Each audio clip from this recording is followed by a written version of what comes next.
will be announcing changes in starting with the regions and some districts today. No? And the first announcement I will be making is the relief of 4 regional directors. We are officially relieving today for various reasons, no? Specifically because there are ongoing investigations here, which I cannot fully disclose to you. But suffice it to say, we are investigating a lot of people in the department. May sibakan na naman sa pamahalaan. 8 pang opisyal ng DPWH ang inalis sa pwesto. Kaugnay pa rin ang mga maanumalyang proyekto. Sabi nga noon ni Secretary Vince Dizon, sa dami ng sisipain, mauubusan ng tao ang ahensya. Pero kailangan talaga ng malawakang reforma. Pero hindi lang DPWH ang may problema, ang Bureau of Fire Protection nababalot na rin ng kontrobersya. Magandang gabi, ako po si Pinky Webb. Ako naman si Willard Cheng. At ako si Corina Sanchez Rojas. Simulan na natin ang agenda.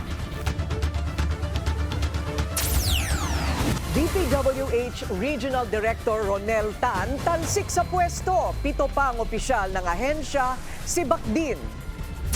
Trial ni Saldico sa Sandigan Bayan itinakda sa January 20. DPWH Secretary Vince Dizon tetestigo. Try-Give Olayvar binalaan ni Senador Ping Lacson, dating DepEd Undersecretary, posible raw ipaaresto. Exclusive PBBM, kinumpronta umano ang pinsang si Martin Romualdez dahil sa pagbulsa ng pondo. Lavish lifestyle ng dating House Speaker pinag-initan din. Isa pang exclusive, umano'y kickback scheme ng BFP confirmed. At Timothy Chalamet, tinalo sina Leonardo DiCaprio at George Clooney sa 2026 Golden Globe Awards. Mga iba pang nagwagi, kilalanin.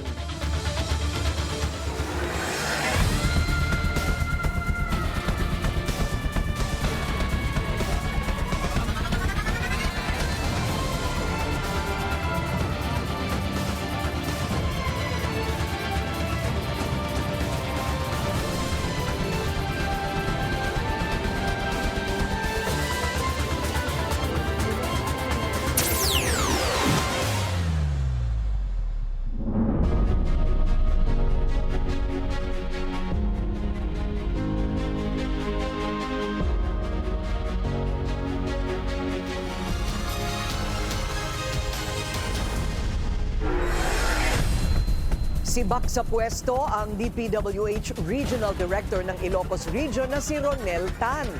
Dahil pa rin sa flood control scandal. Kasama niya ang 7 pang opisyal na inalis at iimbestigahan ng ahensya. Ang detalye sa agenda report ni Ian Maghanoy. I will be announcing changes in starting with the regions and some districts today.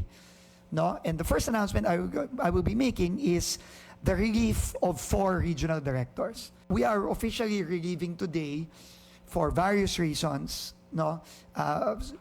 Specifically because there are ongoing investigations here, which I cannot fully disclose to you. But suffice it to say, we are investigating a lot of people in the department. Mismong si Public Works Chief Vince Dizon ang nag-anunsyo na kanya nang sinisibak ngayong Lunes, January 12, ang 8 opisyal ng ahensya na sinasabing pawang sangkot din sa flood control scandal. Isa rito si Ilocos Public Works Regional Director Engineer Ronel Tan, ang asawa ni Quezon Province Governor Helen Tan, ang mag-asawang multi-awarded engineers ng ahensya noong 1994, 1995 at 2008. Si Ronel Tan rin ang may questionableng 570 million pesos worth of super substandard flood control projects sa La Union na una ng eksklusibong isiniwalat ng Billionario News Channel noong nakaraang buwan. Mga alegasyong itinanggi rin ni Tan.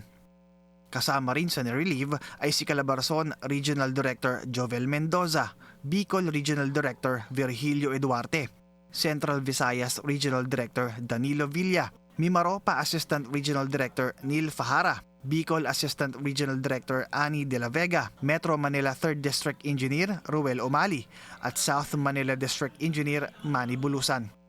Hindi na dinetalye pa ng kalihim ang dahilan sa likod ng pagkakasibak ng mga naturang opisyal. Gayunpaman, isa sa ilalim sila sa investigasyon bilang parte ng due process ng ahensya. Relief ito, so they are relieved effective when I sign the relief orders, which will come in the next day or so. Tatayo namang testigo si Secretary Dizon sa kaso ni resigned Congressman Zaldico. Nakatakda ang paglilitis ng puganting siko sa Sandigan Bayan sa January 20. Nahaharap siya sa kasong graft at malversation kaugnay ng manumalyang 289.5 million peso flood control project sa Oriental Mindoro. Nananatiling nagtatago siko sa ibang bansa. Para sa agenda, Ian Maghanoy, Bilyonaryo News Channel. Posibleng ipa-aresto ang sinasabing protege ni Education Secretary Sani Angara na si dating Education Undersecretary Trigib Olayvar. Yan daw ay kung hindi pa rin siya sisipot sa susunod na Senate hearing ayon kay Senate President Pro Tempore at Blue Ribbon Committee Chair Panfilo Ping Lacson.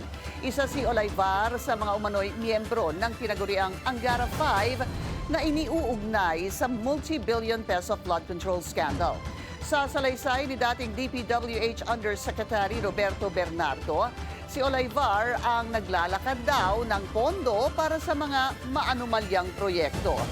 Bilang bata umano ni Angara, siya rin daw ang nagkolekta ng 12% kickback para sa kalihim na dating nagsilbi bilang chair ng Senate Finance Committee. Kinompronta raw ni PBBM ang kanyang pinsan na si dating House Speaker Martin Romualdez tungkol sa pagbulsa umano ng pondo ng Kongreso. Sa The Spokes ng Bilyonaryo News Channel, ibinunyag ni Navotas Representative Toby Tiangco na pinatawag sila ni Romualdez ng Pangulo sa isang lunch meeting kung saan pinuntirya ni PBBM ang tinawag niyang lavish excesses ng House leaders. After lunch, pinatawag kaming dalawa.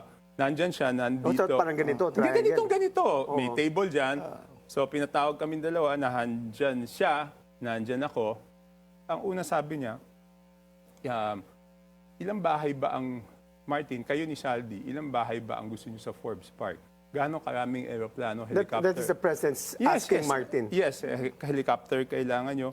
Gaano karaming caviar ang kaya nyong kainin? Ilang Ferrari gusto niyo? Maraming Ipinakita pa raw ng Pangulo ang listahan ng flagship projects na ang pondo ay napunta umano sa mga proyekto ng mga kongresista. Dahil kayo ni Saldi, kinukuha niyo yung pera ng Congress. So he knew. Yun ang sinabi niya. Tapos may listahan siya ng mga kinuha niya yung cellphone, may listahan siya ng flagship projects na linagay sa unprogram. Itong mga to linagay niyo sa unprogram. Tapos idingit niyo yung mga proyekto niyo. Pinababalik daw kay Romualdez ang pondo sa unprogrammed funds pero hindi natupad na lalong nagpagalit sa Pangulo. Dagdag ni Tiangco, mariing itinanggi ni PBBM na nakinabang siya sa mga pondong ito. Mas may tiwala ang mga Pilipino sa media kaysa sa gobyerno. Sa paglutas ng flood control scandal, ayon sa latest Pulse Asia survey, 54% ang may big trust sa media, na sinundan naman ng Senado at Kamara. Pumapang-apat lang si PBBM na may 25% trust rating. Gayon din ang Office of the Ombudsman. Ang ICI naman, nasa 16% lang ang rating. Habang kulelat ang DPWH. Ginawa ang nationwide survey mula December 12 hanggang December 15. Nakikipag-ugnayan na ang NBI sa Facebook owner Meta para matukoy ang nagpakalat ng death rumors tungkol kay Ombudsman Boying Remulla. Hindi rin daw sila tumitigil sa investigasyon kaugnay naman sa pagkamatay ni dating Public Works Undersecretary Catalina Cabral. Yan ang agenda report ni Andrea Salve. Sinimulan na ng National Bureau of Investigation ang investigasyon para matukoy ang mga nasa likod ng fake news tungkol sa umano'y pagkamatay ni Ombudsman Jesus Crispin Remulla. Ni-request mismo ni Rimulya ang investigasyon noong nakaraang linggo na agad inaksyonan ni NBI Director Angelito Magno. We cannot give details at the moment, but what we can say right now is that the necessary processes that are needed in this kind of investigations have started, particularly the determination ng lahat ng mga FB accounts and all other social media accounts which were used for purposes of making these publications. Naghanda na rin daw ang mga investigador ng formal request sa Meta para sa kinakailangang mga impormasyon, bukod pa sa gagawing open source intelligence inquiry o pagkakalap ng ebidensya gamit ang internet. Importante raw ang pakikipagtulungan ng Meta sa investigasyon. Una nang sinabi ni Rimulya na alam niya kung sinong pasimuno sa kumalat na fake news. Ang ating po mga investigador ay kinukonsider ang lahat ng mga posibilidad sa kung sino ang may gawa at kung sino ang mastermind sa pagpapakalat ng mga maling balita na ito. Hindi pa natin alam kung anong specific na violation under the RPC, pero ang nakakasiguro tayo dahil ginawa ito o nakomito ito sa pamamagitan ng information and communications technology, 1 degree higher po ang penalty na ipinapatang ng batas. Kasabay nito, muli silang nagpaalala sa publiko na huwag agad-agad paniwalaan ang lahat ng nababasa, napapanood at napapakinggan sa social media. Samantala, hindi pa rin daw tapos ang kanilang investigasyon sa pagkamatay ni dating DPWH Undersecretary Cathy Cabral, ang isa sa key figures ng flood control scandal. Bagaman wala raw sa kustodiya ng NBI ang cellphone ni Cabral, desidido silang masuri ito. Naniniwala ang NBI na kinakailangan makapag-apply kami ng warrant para mai-allow tayo to examine yung data na nandoon sa cellphone. Although we will have to secure an update from our investigators kung ito ay na-file na o hindi pa. Kahit paraw burado na ang mga impormasyong nasa cellphone ni Cabral, maaari pa rin itong ma-recover sa pamamagitan ng forensic applications. Para sa Agenda, Andrea Salve, Billionaire News Channel. Hindi lang sa flood control projects may kickback scheme, kundi sa fire extinguishers din. Yan ang isiniwalat ni DILG Secretary John Vic Rimulya na siya namang inamin ng Bureau of Fire Protection. Narito ang exclusive agenda report ni Hannah T. Isa raw sa mga pinakakurap na ahensya ang Bureau of Fire Protection. May mga kickback daw kasing natatanggap pagdating pa lang sa fire extinguishers nila. Ayon yan mismo kay DILG Secretary John Vic Rimulya. Sa programang Politico Talks ng Billionaire News Channel, idinetalya ni Rimulya na may ni-relieve daw siyang 2 key officials sa BFP NCR at Quezon City. May nakita kaming suspicious na inspection nila dito sa QC sa isang condominium na may supposedly 30 million ng kickback nila para doon sa mga fire extinguishers. Sa pag-iikot daw ng mga opisyal, minsan ay pinapapalitan ng mga extinguisher kahit hindi pa naman kailangan. Doon na raw sila nakakakuha ng kickback. Ng Bureau of Fire Protection, simple lang ang galaw niyan eh. Pupunta dyan, mag-i-inspect, sabihin, oy, hindi na pwede fire extinguisher mo. Ito yung kailangan mong bilhin. Expired na. Expired na. Ito kailangan mong bilhin. Contractor din pala. Ang binibenta nila is times 3 the cost.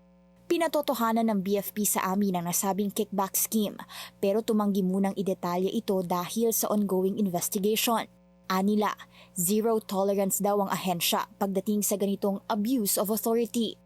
Pwede nilang kaharapin yung 6 months na pagkakulong, no, or not more than 6 years, or fine ng not more than 100,000, or both fine and imprisonment. Maliban pa yan sa pwedeng kaharapin na administrative liability.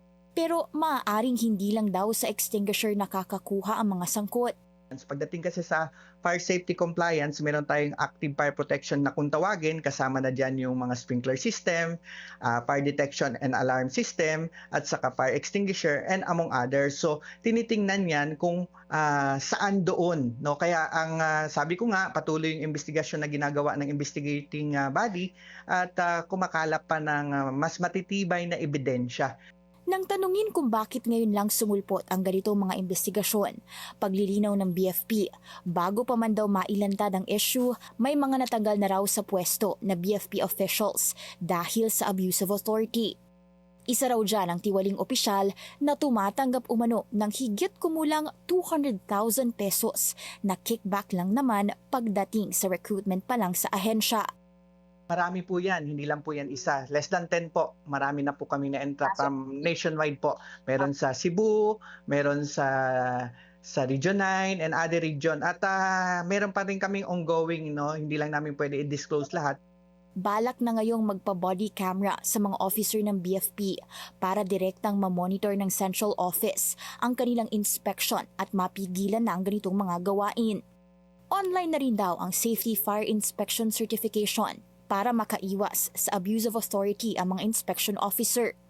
Paglilinaw ng BFP, marami pa rin naman daw silang mga officer na tapat sa serbisyo at nadadamay ng ibang mga tiwaling opisyal na dinudumihan ng pangalan ng ahensya. Para sa agenda, Hannah Tia, Bilyonaryo News Channel. Patuloy ang pag-aalboroto ng Bulkang Mayon sa Albay, habang ang lokal na pamahalaan nakatutok sa kalusugan at matutuluyan ng mga bakwit mula sa permanent danger zone. Narito ang agenda report ni Paulo Barcelon. Siya ay live mula sa Legazpi City sa Albay. Paulo, bakit may mga nakatira pa rin sa loob ng 6-kilometer permanent danger zone sa kabila ng pagiging ganap na aktibo ng Mayon sa ngayon? Marahay na banggi, Corina, dalawang dahilan lamang yan. Kung hindi yung dami ng mga resources o yung source ng pinagkakakitaan ng ating mga kababayan, yung problema sa relokasyon ng inaalala ng ilang mga residente kung bakit, at yan yung dahilan kung bakit sila nagpapabalik-balik doon sa 6-kilometer permanent danger zone. Pero ang mga otoridad ay patuloy pa rin ang pagbabantay, lalo't tuloy-tuloy pa rin nga ang pag-aalboroto ng Bulkang Mayon. Dito sa bayan ng Kamalig, tuloy lang sa normal na buhay ang mga bakwit. Sa Tagaytay Elementary School, tuloy lang din ang mga klase, habang ang mga residenteng gaya ni Norlene at Joanna sama-sama sa mga evacuation center. At dahil maulan ngayon sa Albay, uso ang mga sakit gaya ng ubo, sipon at lagnat. Marami kami. Oo, may mga bata po, siksikan. Pero maganda rin po kasi nandito kami, ligtas kami sa pag po ng bulkan, pag putok, kung in kaso man po pumutok, nasa safe na po kaming lugar. Binabantay namin para iwas po sa sakit, iwas sa disgrasya dito. Kumbaga tutok lang ang mata namin sa anak namin. Meron din po. Halimbawa may karamdaman, may ubo, lagnat, may gamot naman dyan. Ang LGU ng Kamalig, todo handa na rin para maiwasang kumalat ang mga sakit sa 3 evacuation center sa bayan.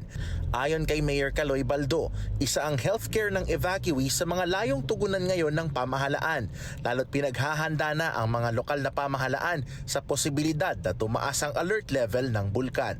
Actually ngayon, kahit sa labas ng evacuation center, ang pa natin ito yung ubo kasi dahil din sa klima. Pero may naka-stay tayo na mga health workers na nandun sa evacuation center. Ayon kay Albay Governor Noel Rosal, may plano na para sa permanenteng relokasyon para sa mga residente sa loob ng volcano danger zones. Meron na silang mga lilipatan na ready na nabaha yung NHA.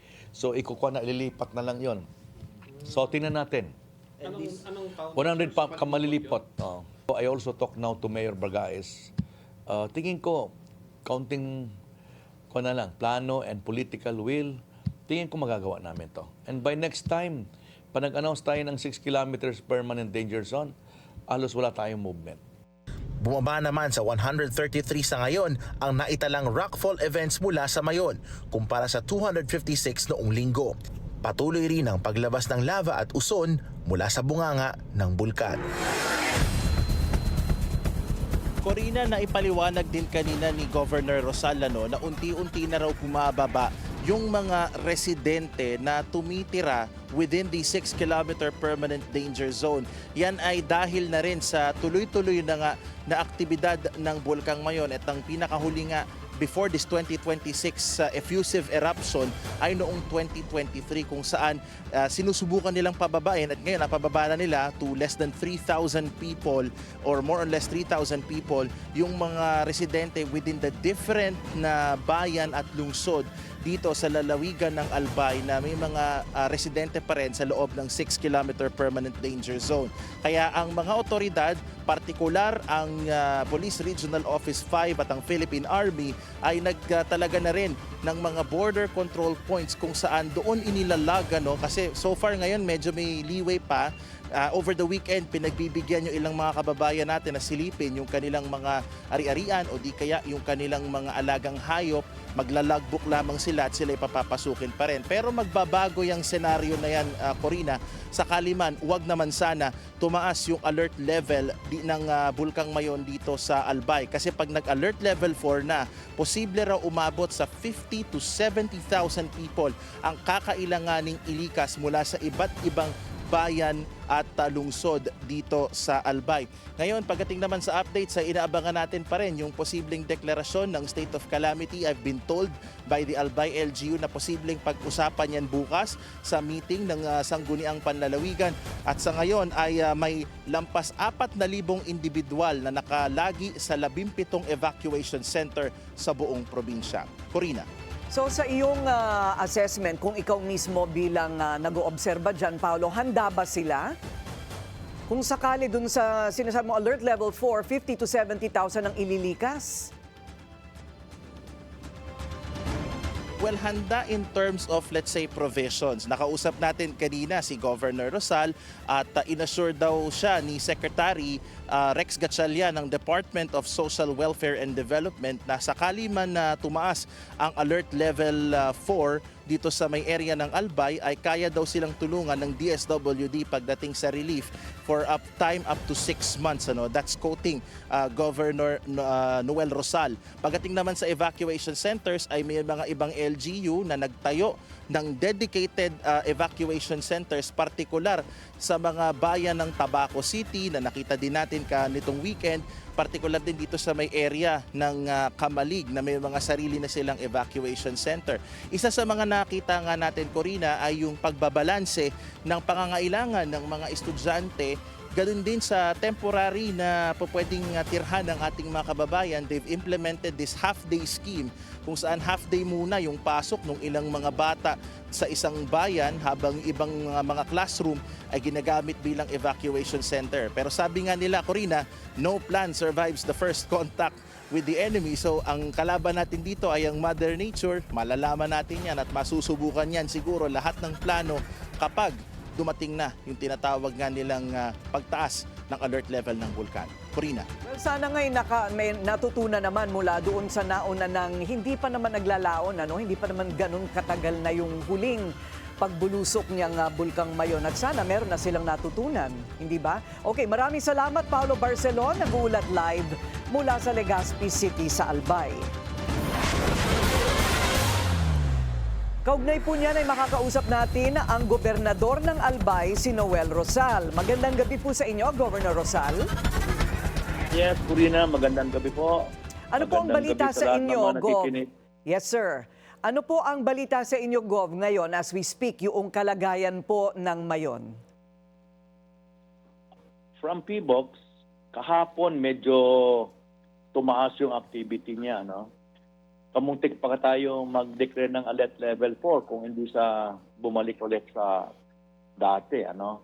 Pero sa ngayon, medyo tahimik si Mayon. Pero siyempre patuloy ang ating paghahanda kasi unpredictable siya, no? Pwedeng bukas or sa susunod na araw, we don't know. Kasi sabi ko nga, pinag-aandaan natin yung alert level 4, medyo marami ang ating ililikas. So kailangan pa po ba, Gov, na hintayin ang alert level 4 para simulan na ang unti-unting paglilikas ng mga tao? Yes po, kasi may demarcation tayo. Based yan sa PBOX, science yan, na never pa na lumampas yan sa 6 kilometers. Pag wala pa yung tinatawag na prerequisites na inahanap nila para mag-produce ng explosion or magmatic eruption gaya in 2023. So meron pa nga ho ba talagang mga pamilya o individual na nandiyan pa rin po sa loob ng 6-kilometer radius danger zone? Wala na nakatira. Ang isa sa mga pwede dyan, yung mga bumabalik-balik, yung mga pananim nila, yung mga hayop. Kaya ngayon, nagpalabas na ako ng additional na budget para naman ito sa mga hayop na kailangan i-relocate natin. So, clustered po yan, bawat municipality. Ayun nga po, ang tatanungin ko kung may probisyon para po sa mga hayop. So meron na po pala. Meron po kaming regular fund na pwedeng gamitin dyan. Opo. Ilang pamilya na po ang inilikas? Sapat po ba yung ayuda para sa kanila? Yes, right now, yung pamilya natin, almost 1,000. And yung pagkain, thankful kami, binisita na dito ni Secretary Rex Gatchalian. And binigyan na sila ng provision up to 15 days. Then after 15 days, kami naman ang papasok to ensure that enough ang supply ng ating pagkain. Opo. Yung tubig, yung paliguan, sa amin po yan, well taken care of yan ng provincial government. Opo. Sir, have we learned lessons from the last time sumabog po ang bulkan? You know, ang mayon, ako matagal na ako kurina na local government, mayor pa ako. Every time, iba-iba ang karakteristik niya. So we learned that yung last 2023, pag malimit siya ng mga activity, hindi siya ganun kalakas. No? Kasi 2018, then 2023, then ngayon na naman 2026. No? Pero hindi natin masabi. Pero ang lesson learned talaga, yung 6 kilometers, yun ang sinasabi ko, dapat permanent. Talagang alisin na natin para every now and then, mas magastos itong ginagawa natin. Correct. So we solve this long term na. So nakita ko yung Kamalig, municipality ng Kamalig, they have about 200 families na naiwan and Malilipot, almost 200, and then Tabaco, almost 300. Na nakita ko sila na natitira for the last 10 years na inalis na natin. Kahit yung Legazpi, zero na po yan, wala na tayo 6 kilometers. Daraga, wala na rin. And nakita mo, kaunti na lang ang ating linilikas every time may alert level 3. So sa loob po ng inyong termino, sisiguraduhin po ninyo na wala na talagang nakatira sa 6-kilometer radius danger zone. Yes, we have to start this as what I did in Legazpi. Dati, 1,000, ngayon 0 na. Lahat po sila kurina in my 18 years as mayor, nagawa ko rin yan. Yun isang legacy din natin. So ngayon, dito sa Albay, I already talked to the mayors. Nakita ko yung sila, meron ng mga evacuation. Ang problema talaga yung livelihood kasi mataba ang lupa dyan sa Mayon, lalo na dyan sa may 6 kilometers. I think we have to think of an alternative para di wag na silang bumalik dyan. Opo, kasi mataba nga ang lupa pero buwis buhay naman. May kailangan po ba kayo, sir, mula sa national government? Yes, actually, sa amin ng lupa, ako ina-arrange ko with NHA. As a matter of fact, meron na kami mga existing programs. Kailangan na lang talaga yung livelihood. Kasi baka mamaya, gawin lang yan tirahan. Tapos hindi naman titira ng araw-araw, no? Babakasyonan lang. Kaya ito yung ini-insure ko na ngayon as kakabalik ko lang as Governor Corina. So I talked to the mayor. And as a former mayor, alam ko ang mga predicament nila. We have really to talk to these people. Opo, okay. Maraming salamat po sa inyong oras and good luck. Salamat. Pagdadasal po namin kayo, Albay Governor Noel Rosal. Salamat. French national ninakawan sa EDSA Busway Footbridge sa Quezon Avenue. Susunod yan sa agenda.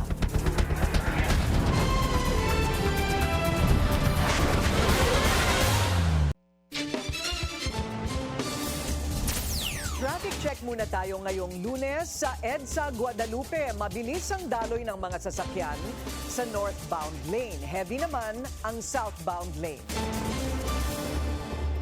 Nasa kote ang isang lalaki sa Quezon City matapos tangayin ang cellphone ng isang French national na tumatawid sa footbridge ng EDSA Busway. Agad namang nahuli ang suspect. Yan ang agenda report ni Just Ignacio. Papunta raw ng mall ng French National na ito nitong Sabado nang hablutin ang kawatan ng kanyang cellphone habang patawid siya ng footbridge sa Quezon Avenue Station sa EDSA Busway. Sa gitna ng insidente, hindi naman nag-atubili ang mga tauhan sa istasyon. Ayon sa ulat ng Department of Transportation, Special Action and Intelligence Committee for Transportation, agad na nagbigay ng hudyat ang isang utility personnel habang mabilis naman na rumisponde ang Philippine Coast Guard at ilang SECU. Hinabol nila ang suspect na kinikilalang si Henry Lazo hanggang sa mapunta sila sa gas station kung saan tuluyan na siyang nasa kote. Naibalik ang natangay na cellphone matapos ang 20 minuto. Hindi naman na nagsampa ng reklamo ang biktima at nagpa siyang makipag-areglo na lang sa Barangay Peñahan sa Quezon City. Muli namang binigyang diin ng DOTR SAI ang importansya ng mabilis na aksyon na kailangan ng public transport at proteksyon sa bawat commuter, lokal man o banyaga. Para sa agenda, Just Ignacio, Billionaire News Channel. Nagpasalamat si automotive journalist James Deacon dahil sa pagiging patas at profesional ng Land Transportation Office kaugnay sa kaso ng kanyang anak. Nitong umaga, pumunta ang mag-ama sa LTO para dumalo sa isang pagdinig. Kasunod ito ng show cause order na in-issue laban sa kanyang anak matapos lumabag sa batas trapiko sa Skyway noong Disyembre na naging sanhi ng ilang debate sa social media. Ayon sa post ni Deacon, binigyan ng mga opisyal ng proper due process ang kanyang anak. Anya, anuman daw ang resolusyon, mahalagang nasaksihan nito ang pagrespeto at pagsunod sa proseso mula sa institusyon. Tumindi ang tensyon sa pagitan ni Senators Ping Lacson at Amy Marcos sa issue ng umano'y pork sa 2026 budget. Ang latest sa kanilang word war sa agenda report ni Hannah T. Tila may magkakasabunutan pa yatang mga senador. Pinatatahimik kasi ni Senate President Pro Tempore Panfilo Lacson ang sino mang walang moral para mamintas daw ng iba.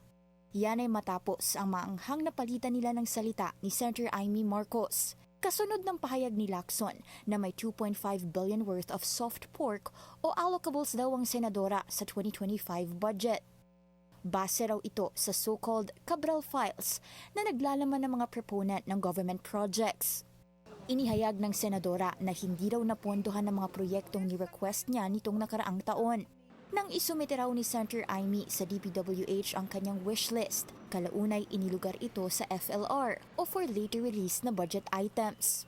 Buwelta ni Marcos kay Lacson, zero raw ang natanggap nila ng mga kaalyado niya sa minority na sina Senators Bongo, Bato de la Rosa at Robin Padilla.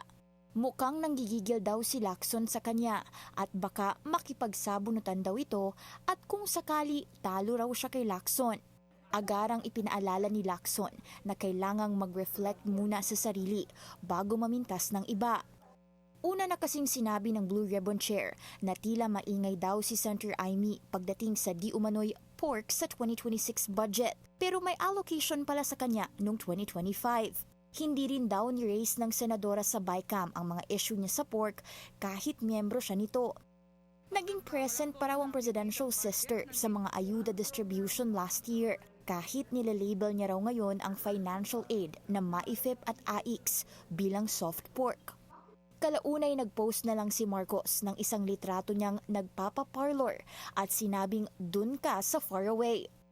Una nang ipinaratang ni Senator Amy na ang soft pork sa 2026 budget gaya ng mga ayuda ay maaaring magamit umano para sa panibagong impeachment complaint laban kay VP Sara. Pero kalaunay itinanggi na ito ng ilang senador dahil hindi naman daw kailanman napag-usapan sa budget process ang impeachment ng bise. Pinasinungalingan na rin ni Lacson ang pahayag ni Marcos na bawal daw pag-usapan sa Blue Ribbon Committee ang anumang ugnayan ni former House Speaker Martin Romualdez sa flood control scandal dahil never naman daw sumipot sa pagdinig si Marcos. Sabi ni Lacson, the best response to nonsense is silence. Pero pahuli niyang hirit, baka raw gustong mag-apply ni Senator Amy bilang miyaw-miyaw ng Senado. Para sa agenda, Hannah T. Billionaire News Channel. Ebidensya muna bago salita. Yan ang reaksyon ng ilang miyembro ng Kamara sa umano'y nilulutong impeachment complaint laban kay PBBM at dati niyang unit team partner na si VP Sara. Ang detalye sa agenda report ni Joan Manalo. Evidence-based at constitution-bound, ganito raw dapat ang lalamanin ng isang impeachment complaint ayon sa ilang miyembro ng Kamara. Kasunod ito ng ugong-ugong na may nagbabadyang impeachment complaint laban kay President Bongbong Marcos. Para kay Bataan 1st District Representative Antonino Roman III, hindi naman daw hadlang ang trabaho para maghain ng impeachment complaint laban sa kung sinong opisyal ng gobyerno. Pero aniya, dapat siguraduhin may ebidensya bago ito ihain. Yung lakas ng isang impeachment complaint ay nakabatay sa ebidensya. Kung walang ebidensya, ay walang pupunta yung impeachment. So, I cannot speculate. Ganito rin daw dapat kung ituring ang posibilidad ng panibagong impeachment complaint laban kay Vice President Sara Duterte. It is also the same as I said, it is a matter of speculation. I'm not sure if anyone will file. In the end, it will be evidence-based. O di antayin natin bago i-file yan, mahirap tayo manghula dahil speculative yun eh. Nanindigan naman si Tingog Party List Representative Jude Asidre na kinakailangang naaayon sa saligang batas ang kahit anong galaw para i-impeach ang isang sitting president. Hindi raw ito dapat na i-impluwensyahan ng political pressure, ingay o haka-haka. Dagdag pa ng mambabatas, wala raw umiikot o naihahain na formal na impeachment complaint laban kay PBBM sa Kamara. Kaya mahirap din daw magkomento sa isang bagay na hindi pa nila nakikita o napag-aaralan. Ganito rin ang posisyon ni Deputy Speaker at La Union 1st District Representative Paulo Ortega V. Anya, hindi lamang isang press release ang impeachment, kundi isang constitutional process na nangangailangan ng pruweba. Kaya dapat daw ay nakaangkla ang lahat ng aligasyon sa mga sinumpaang salaysay, tamang dokumentasyon at beribikadong impormasyon. At kung mangyari man ang sinasabing reklamo, sisiyasatin daw ito ng Kamara base sa ebidensya at sa saligang batas. Pero ang Makabayan Bloc sa Kamara, iba ang tindig patungkol sa issue. Bagamat hindi raw sila pamilyar sa impeachment complaint laban kay PBBM, sinabi nila ngayong araw na may basehan pa rin para i-impeach ang Pangulo. Kabilang na nga sa mga ito ang umano'y massive at systematic plunder ng national budget, ang unprogrammed appropriations, at mga aligasyong kinakaharap ng palasyo kaugnay sa infra projects sa bansa. Dahil dito, maglalabas din daw ng opisyal na anunsyo ang Makabayan Bloc sa tamang panahon, habang pinaghahandaan pa nila ang muling paghahain ng impeachment complaint laban kay VP Sara. Para sa agenda, Joan Manalo, Billionario News Channel. Unbothered naman daw ang Pangulo sa balitang maaari siyang sampahan ng impeachment complaint ngayong taon. Sa panibagong reklamo naman na posibleng kaharapin ni VP Sara, consistent ang posisyon ng palasyo. Managot ang dapat managot. Yan ang agenda report ni Elijah Bonzo. Matapos ideklarang unconstitutional ng Korte Suprema ang impeachment complaint laban kay Vice President Sara Duterte noong nakaraang taon, pinagbawalan din ang pagsampa ng panibagong reklamo. Pero sa February 6, bubuksan na muli ang pagkakataon para sa panibagong impeachment complaint. At ang palasyo, tila hindi itinangging nagbago ang tindig ng Pangulo patungkol sa posibleng panibagong impeachment complaint laban sa bise. Ang tanging tugon lamang niya sa akin ay kung ano po ang pagtrato sa pag-iimbestiga sa flood control projects, mga anomalyang flood control projects. Ganon din po ang gawing pagtrato sa paggagawa or sa pag-iimbestiga patungkol dito sa impeachment complaint laban kay VP Sara. Pero nung una po kasi sinasabi niya, hindi yan makakatulong sa ordinaryong Pilipino. Hindi pa siguro nakikita kung gaano kalawak ang maaaring naging issue noon. Paliwanag ni Yusek Castro, layo ng Pangulo na managot ang mga dapat na managot at igagalang daw nito ang reklamo laban sa bise at ang proseso nito batay sa mga ebidensyang mailalatag. Bukod kay VP Sara, kamakailan ay may umuugong din na balitang posibleng kumaharap din sa isang impeachment complaint si PBBM. Sagot ng palasyo, tiwala pa rin po ang Pangulo na meron pong pagtitiwala rin sa kanya ang mga mambabatas dahil hindi naman po gumagawa ng kamalian ng Pangulo. Siya pa nga po ang pumortekta, lalong-lalo na ng 2025 budget. Sa mga matitino din po at maayos na mga mababatas, alam po natin kung saan sila gagawi. Gagawi sila sa matino at hindi sa mga kurakot. Ang Malacanang hindi pa lubos na matukoy kung sino ang may pakana ng niluluto umanong reklamo laban sa Pangulo. Ang paglalabas di umano ng balak ng mga supporter ng mga Duterte na magsampa ng impeachment. Sinasabi ng iba, ito para makaiwas di umano ang Vice Presidente sa mga isyung paglustay at mga di umanong pagtanggap ng pondo, milyong-milyong pondo mula sa mga drug lords. Ang Pangulo po, unang-una, hindi po siya nagnakaw ng pera. Pangalawa, siya po ang nagpapaimbestiga sa mga maaanumalyang flood control projects at maaaring naging sanhi ng korupsyon. Pangatlo, wala po siyang Mary Grace Piatos. Kaugnay nito, handa raw si PBBM sa anumang pagkakataon at aasahang gagalang sa konstitusyon at sa legal na proseso. Para sa agenda, Elijah Bonzo, Balinar News Channel. Nagbabala si Palace Press Officer Claire Castro kay Philippine Ambassador to Austria and Slovakia Luli Arroyo Bernas dahil sa umano'y pagtulong niya kay Attorney Harry Roque. Kasunod yan ng pagkalat ng mga litrato kung saan magkasama ang dalawa. Sa kanyang vlog, sinabi ni Castro na hindi dapat tumulong ang isang diplomat sa sinumang nagtatago sa batas. Pero nang linawin ng Foreign Affairs Department na luma na ang litrato, nagbago ang ihip ng hangin para kay Castro. Tungkol po doon sa larawang nagsisirculate, patungkol po kay Harry Roque at kay Ambassador Luli Arroyo Bernas. Naalarma rin po ako, personal na naalarma ako. Pero nung nakita ko po yung larawan, mukhang hindi naman po siya yung kasalukuyang Harry Roque na magre-reflect doon sa picture. Doon po ay medyo malusog pa po siya at maayos pa po ang kanyang hairdo. Una nang nagpahayag ng pagkabahala ang palace official, lalo na't naghain ng asylum request si Roque sa Austria. Si Bernas naman ay anak ni Pampanga Representative Gloria Macapagal Arroyo na kilalang kaalyado rin ng mga Duterte.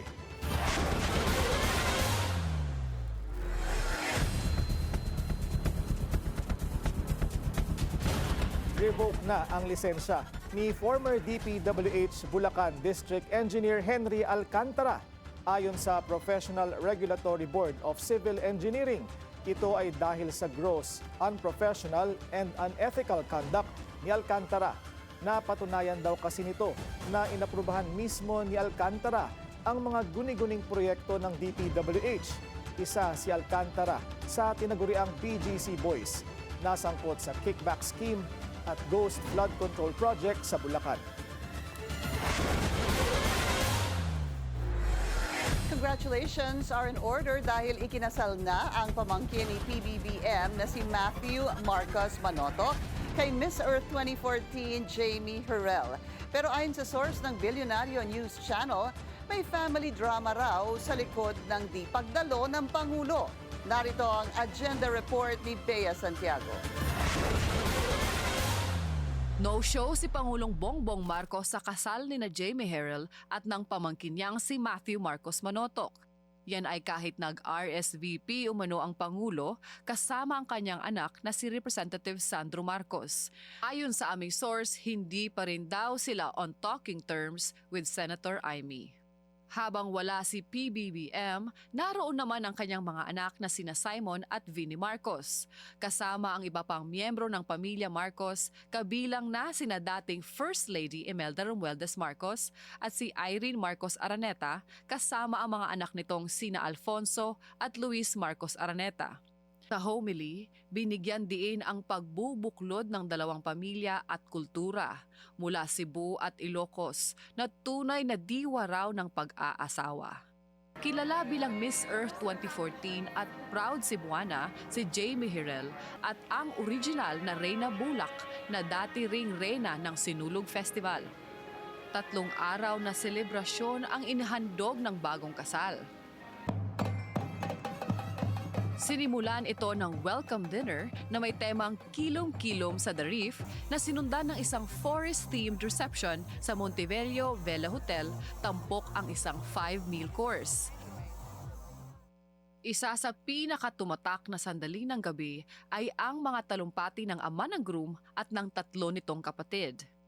Binalikan doon ang masasayang alaala ng kanilang kabataan, full of laughs and love. Nagbigay rin ng taus-pusong payo ang ama ni Matthew sa kanyang anak. I-enjoy ang buhay ng lubos kasama ang taong pinili mong makasama. Ibinahagi rin niya ang happiness dahil for the first time, kumpleto raw ang kanyang 5 anak. Nagpapasalamat din siya kay Senator Amy na kanyang tinawag na pandikit o glue na nagbubuklod at nagpapatatag sa kanilang pamilya. Para sa agenda, Bea Santiago, Bilyonaryo News Channel.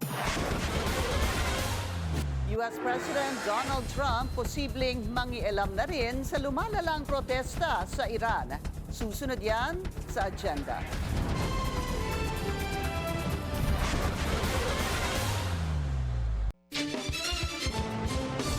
Traffic check ulit tayo sa EDSA Mega Mall naman. Bumper to bumper ang mga sasakyan sa northbound lane. Light naman ang southbound lane.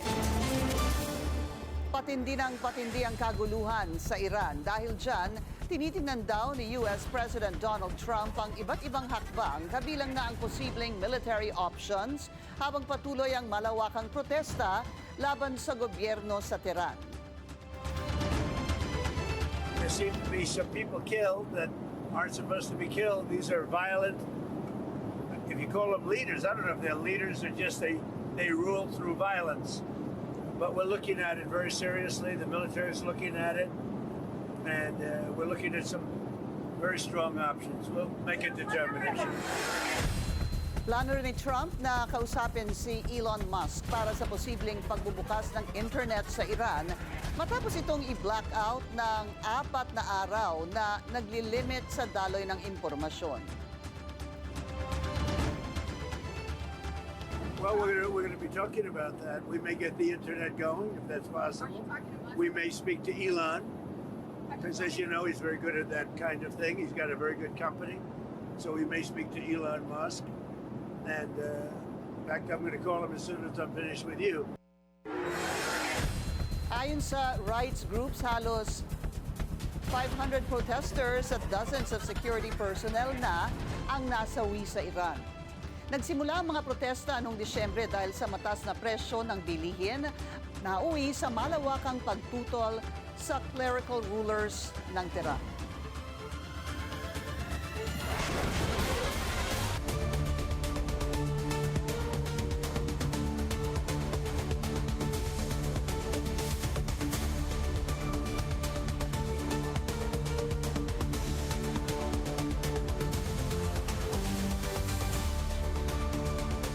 Good news sa ating mga consumer.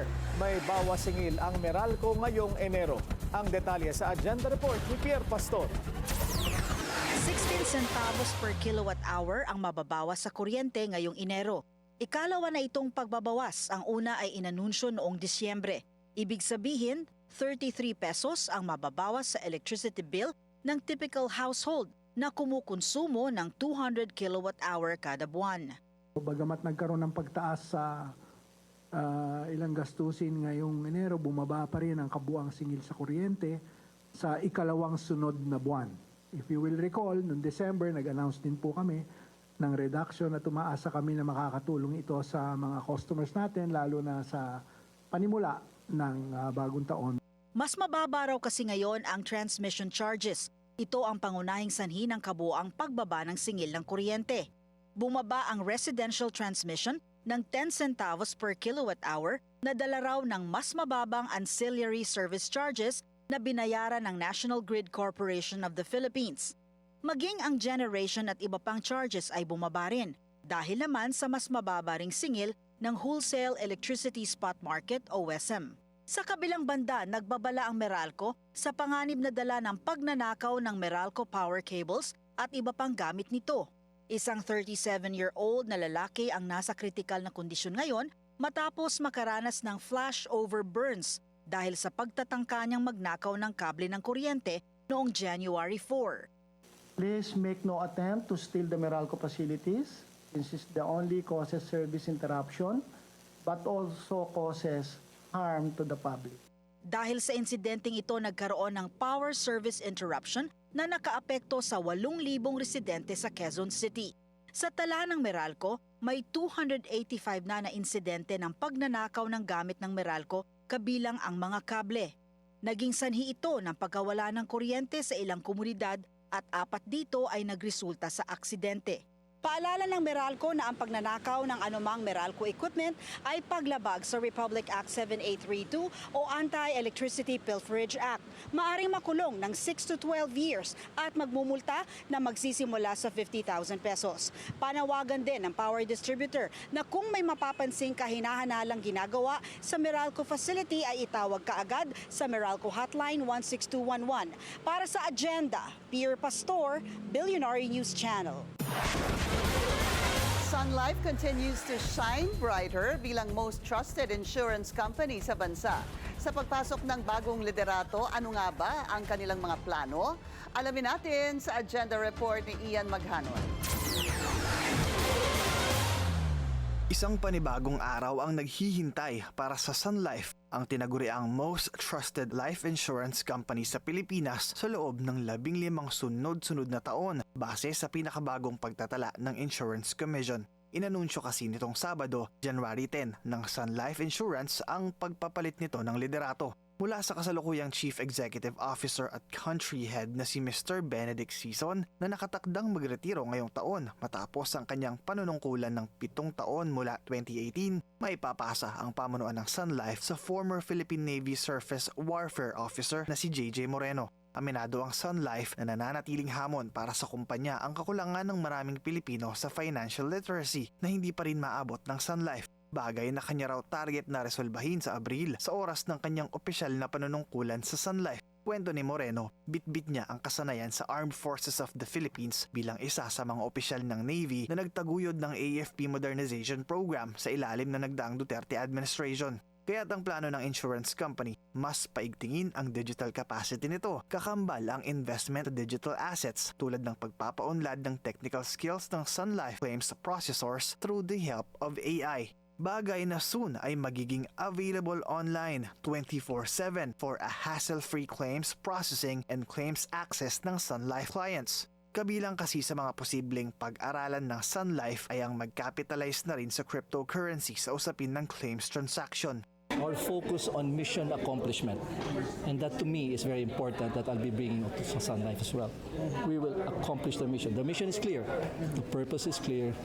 We will accomplish that mission. Sa ngayon, may 6.8 million na kabuuang bilang ng mga Pilipinong insured sa Sun Life at target daw nitong mas palawakin pa ang coverage para sa buong populasyon ng Pilipinas. Naasahan namang magsisilbi bilang strategic advisor ng Sun Life ang pababa ng season hanggang matapos ang 2026. 44.73 billion pesos ang naitalang premium income ng Sun Life sa third quarter ng 2025 at may net income naman na lagpas 10 billion pesos base sa data ng Insurance Commission. Dahilan para manatili ang Sun Life bilang top insurance company sa Pilipinas. Para sa Agenda, Ian Maghanoy, Billionaire News Channel.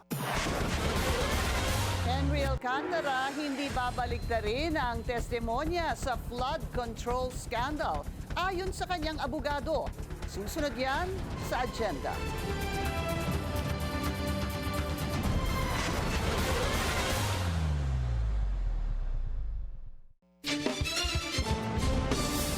Isa pang traffic check ngayong Monday rush hour.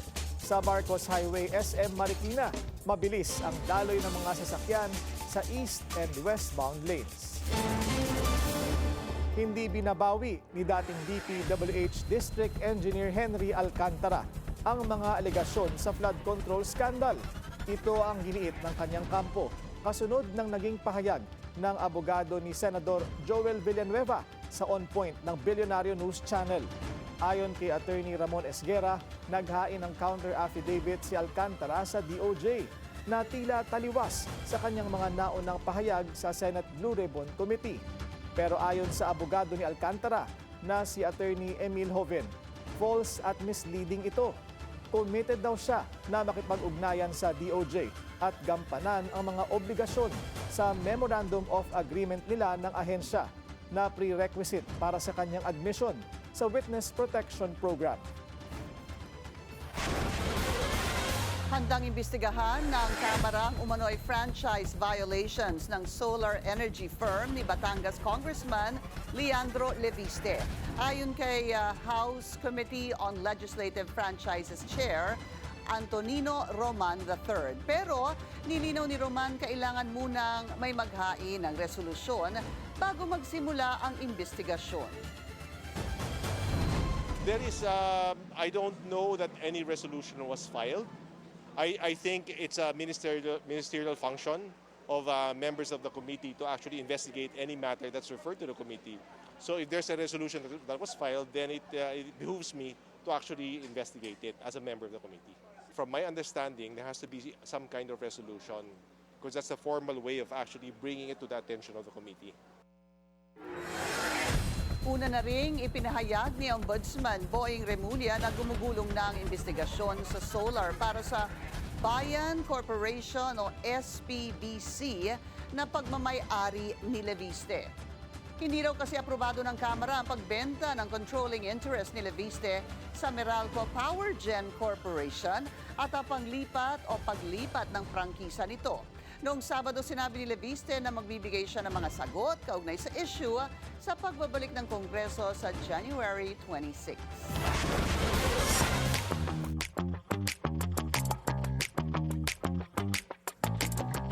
No let-up sa dominating run ng One Battle After Another this award season. The film won multiple prizes sa 2026 Golden Globes including Best Film, Musical, or Comedy. Ito rin ang nakasungkit ng Best Screenplay at Best Director. Meanwhile, Best Film Drama ang Hamnet with Jessie Buckley winning Best Female Actor. Gumawa rin ng Inga, while Adolescence was hailed Best Limited Series or TV Movie.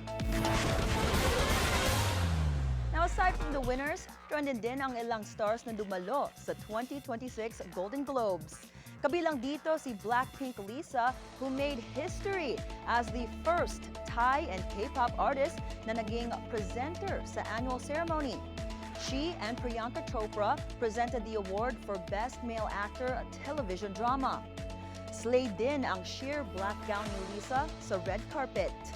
Dumalo rin sina Selena Gomez and Benny Blanco, who tied the knot last September. Present din sina Ariana Grande, Jennifer Lawrence at cast ng K-pop Demon Hunters, which won Best Animated Feature. The 2026 Golden Globes were held sa Beverly Hills, California. In other news, Nicola Peltz Beckham is ready for a clean slate. Dinalit ng aktres ang kanyang multiple IG posts that featured the estranged family of her husband, Brooklyn Beckham.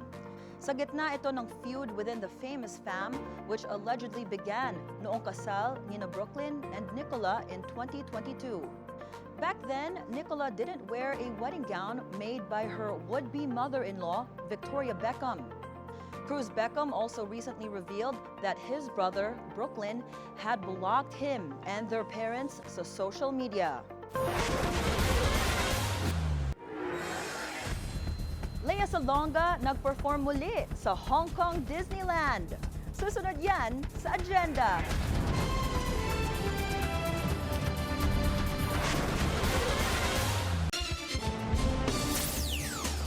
Traffic check ulit tayo. Sa Elliptical Road, moderate ang daloy ng mga sasakyan papasok ng Commonwealth Avenue.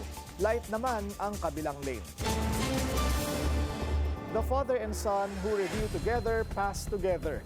Inspirasyon ang hatid ng father and son ng pamilya Anas matapos silang kapwa makapasa sa bar exam.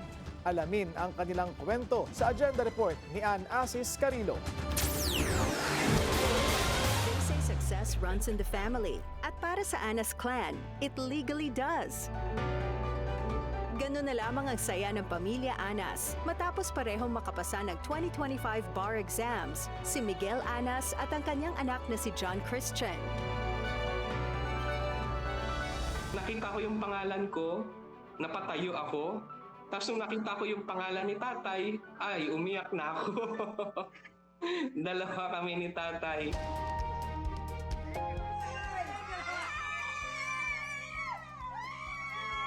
Kasama ang mag-ama sa nasa 5,500 new bar passers na magpo-proceed sa kanilang oath-taking para maging mga ganap na bagong abogado ng bayan. Pareho kami kinabahan nung nalaman namin na 5,000 lang yung 5,500 lang yung pumasa. So, nung time kasi na yun, nag-pray ako kay Lord. Sabi ko, Lord, kung hindi ako makapasa, sana si tatay. Si tatay lang ang ipasa mo. Tapos nung kausap ko si tatay, ang prayer naman ni tatay, Lord, kung hindi makapasa ako, sana ang anak ko makapasa. Siguro nagtorong si Lord, dininig niya yung dalawang prayer. Kaya yun, pareho siguro kami nakapasa.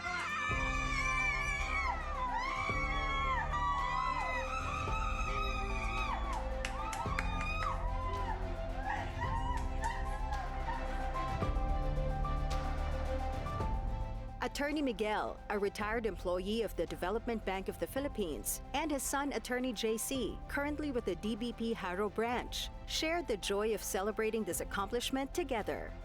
Kaya siguro kami pinasa pareho ni Lord na ngayong 2025 na bar exams kasi siguro nakita lang talaga ni Lord how we endured, how we increased our faith, how we persevered para sa pangarap namin dalawa ni tatay. Hindi pa rin ako na kanang pag-asa dahil kiniklaim ko na na maging abogado na ako itong taon na ito. Kaya I attributed this passing of bar exam to God only alone.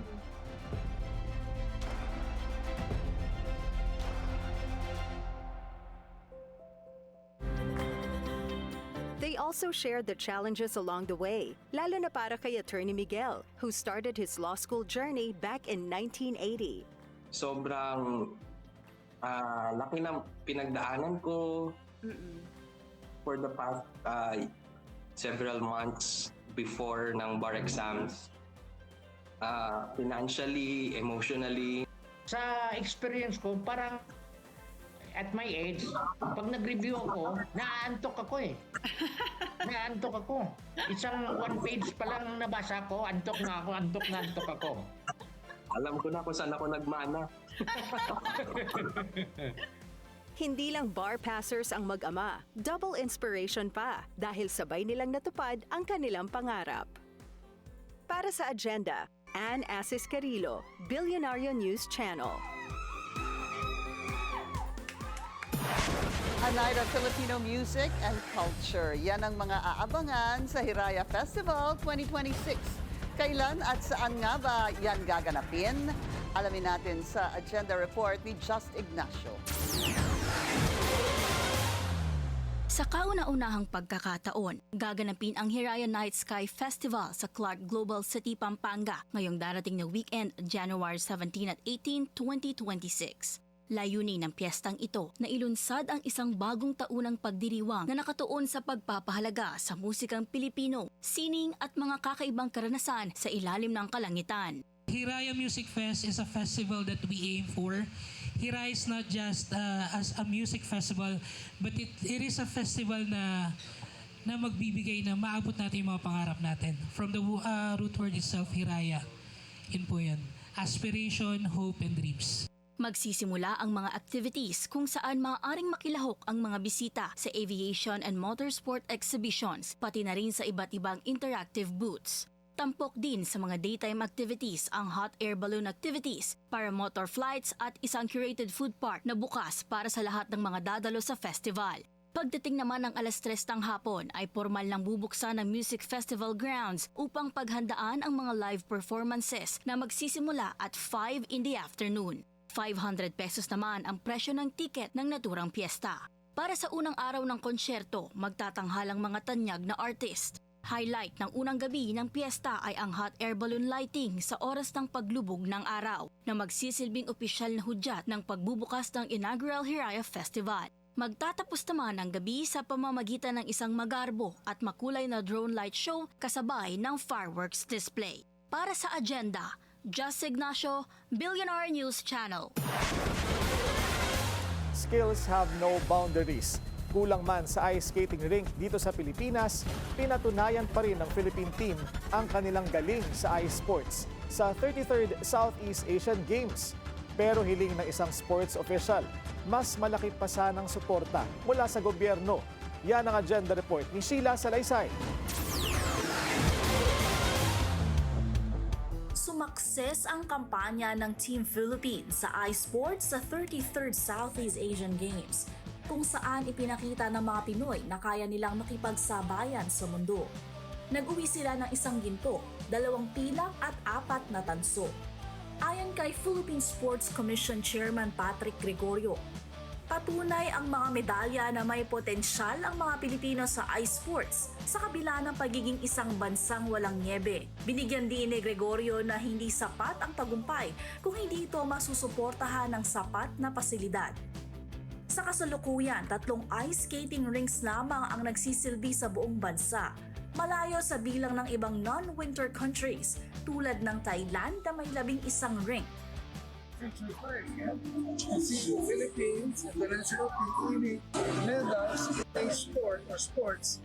So talaga namang parang hindi pang tropical country.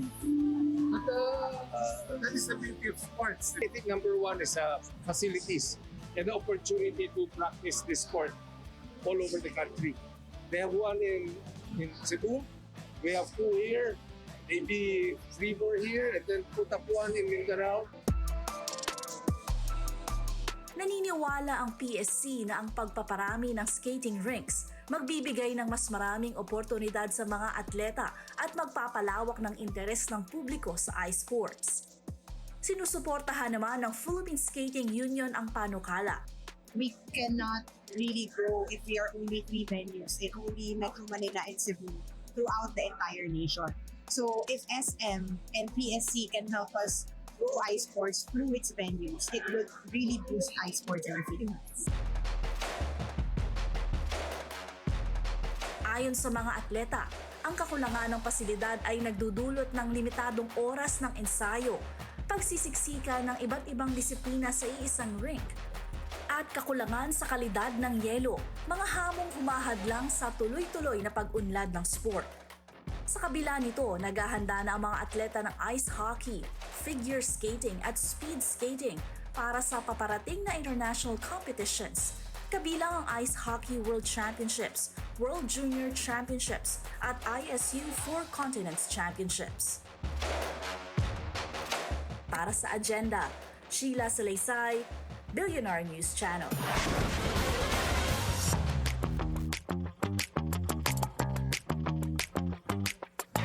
Looks like another MCU star is crossing over to Gotham. Multiple reports say si Sebastian Stan ang gaganap na Harvey Dent o Two-Face sa The Batman Part 2. Mas tumindi ang speculation after Stan's own stylist shared an image of his client as the supervillain. Stan is best known for starring as Bucky Barnes sa MCU, a role that he will reprise sa Avengers Doomsday. Una ring nabalita that Scarlett Johansson is in talks to join the cast of The Batman Part 2. October 2027 ang expected release ng film starring Robert Pattinson. The OG Disney princess is back! Si Lea Salonga ang featured artist sa Disney Legend Live in Concert held at Hong Kong Disneyland. Pinerform niya ang ilang classic hits like Reflection, Let It Go, and A Dream is a Wish Your Heart Makes, and of course, hindi rin mawawala ang A Whole New World, which Lea sang with fellow Filipino theater star Gian Magdangal. The event was part ng 20th anniversary celebration ng theme park. The performance sa Castle of Magic Dreams was a full circle moment for Lea, who also performed during Disneyland's opening back in 2005. A Phil-Am chef is making waves in America for her vegan Filipino cuisine. Alamin ang kanyang recipe for success sa agenda report ni U.S. correspondent Henny Espinosa. Ito ang signature burger ng The Laughing Monk. 8-ounce beef patty na may kasamang smoked gouda, cheddar, barbecue onion ring, bacon, jalapenos, tomato, pickled onion, garlic aioli, butter lettuce, at brioche bun. So there's a vegan version of this that's also equally as good. Kilala ang The Laughing Monk Brewery and Gastropub sa San Francisco sa kanilang craft beer at comfort food. Sa kanilang flagship location sa Fulton Street, bida ang pagkain ng Filipino-American vegan chef na si Reyna Montenegro. Lalo na ang kanyang mga putahing Pinoy tulad ng sisig, tocino, lumpia at pansit. 10 taon na ang nakararaan nang binuksan ni Chef Reyna ang mga unang Filipino vegan restaurant sa San Francisco Bay Area. Noong binili niya ang Nick's Kitchen noong 2016, ito ay isang traditional Filipino restaurant na puro karne ang sangkap. Nais ni Chef Reyna na ipagpatuloy ang mga kinalakanyang mga pagkain sa Dumaguete City, Negros Oriental. Pero noong mga panahong ito, naging vegan siya. Can you imagine not being able to eat any more of your childhood favorites? I would die, right? I mean, no more tocino, no more sisig. Lumpia is like my favorite. So I took everything I got from cooking all that food and turned it into vegan, which was really advantageous for me because I wasn't vegan for too long. So when I veganized all of these Filipino favorites, I was able to capture the texture, the taste. Bata pa lang siya ay natuto na siyang magluto sa kanyang lola. I remember watching my grandma, my Lola, cooking in her dirty kitchen outside of her house. And I would be sitting there on a swing, there's a hammock swing, and I would look at her and she would just have so much joy, cooking for all of us. Para makumbinse ang mga taong tikman ang kanyang vegan Filipino dishes, kailangan authentic ang lasa at texture ng kanyang mga inihahanda. Maybe we should add, so that I can feel like it's pork. We can add some, rice flour to coconut milk or something to make it more fatty, or rice paper, to add to the corned beef to make sure that there's some fat elements to it. Do we fry it first? Do we pan sear it? I mean, there's just so many things that went through it. It took hours and hours of blood, sweat, and tears, and really a lot of testing. And I am a texture girl. Vegan or not, I've always been a texture girl, and it's very important to me. It grosses me out when the texture is off. Nagbunga ang kanyang pinaghirapan. Naging kilala siya bilang vegan chef, hindi lamang sa San Francisco Bay Area, kundi sa buong Amerika. Pero nakaranas din siya ng burnout matapos ang ilang taon bilang restaurant owner. Chef Reyna was planning to return to the Philippines for good, but an opportunity came up. She was offered to manage and revamp the menu of the Laughing Monk. It was an opportunity she didn't pass up. Dream job nga naman niya ito.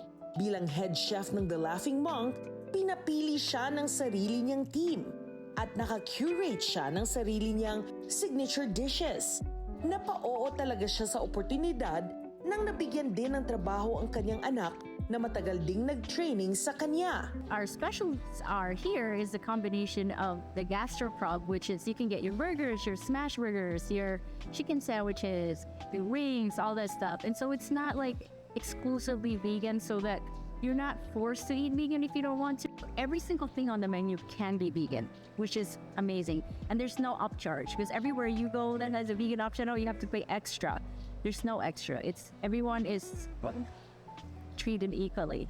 Ang sekreto para tumagal sa restaurant business ayon kay Chef Reyna is always upping the standard. That's the only way to convince people. Like, I'm not gonna go there and protest and go to someone and say, hey, you need to be vegan or whatever. No, I'm just going to present amazing food. That's all I do. That's my activism, really. It's culinary. Chef Reyna's activism isn't loud. It's delicious.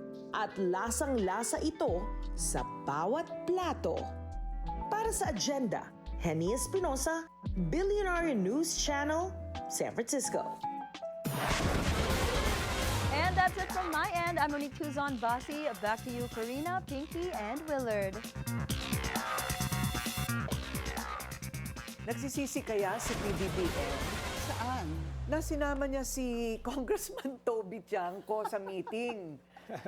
Di ba? Kasi yung mga ganun, hindi ba dapat confidential? But maybe the way Congressman Tiangco thinks is that he has to be that transparent, right? Kwento mo muna ano sinabi ba? Kanina, kung nakikinig po kayo sa balita, ang sabi niya, siya ay bahagi ng isang meeting sa pagitan ni Pangulong BBM at ang kanyang pinsan ni dating Speaker Martin Romualdez at pinapagalitan niya si Speaker.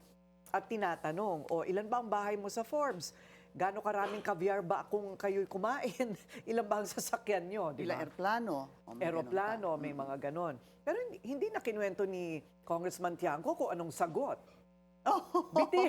Medyo bitin. Bitin. Tanungin natin si Attorney Edwin. Oo nga. Ano sabi? Pakitanong mo, tsaka, ano ang punto nun? Ano ba ang punto ni Congressman Tiangco na the President is holding his own cousin accountable for whatever he probably did or did not do?